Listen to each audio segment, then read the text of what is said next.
اگر کوئی مصیبت یا پریشانی لاحق ہو بندے کو، ہاں جی، اس میں کون سا ایسا عمل ہے جو سب سے زیادہ سب سے زیادہ عمل جو ہے وہ کئی عمل ہیں جی. ایک تو سب سے عید بہتر ہے کہ لا الہ الا انت سبحانک انی کنت من الظالمین.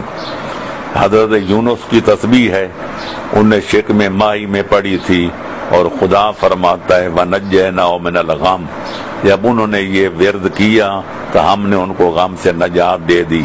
اور اس کے بعد اللہ پھر فرماتا ہے وَكَذَلِكَ نُنْجِي الْمُؤْمِنِينَ، جس طرح ہم نے جناب یونس کو نجات دی تھی اسی طرح مومنین کرام کو نجات دیتے ہیں اور دیتے رہیں گے.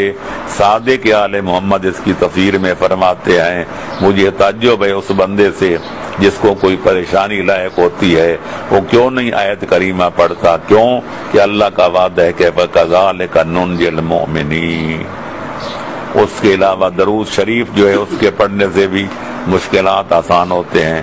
استغفار تو امرت دھارا ہے، ہر قسم کی جو پریشانیوں کے ازالے کے لیے، اولاد کے حصول کے لیے، مال و دولت کے حصول کے لیے، اور رنج و غم کے ازالے کے لیے، اور قحط سالی اور جو ہے خوش سالی کے دور کرنے کے لیے یہ آیت جو ہے استغفار یہ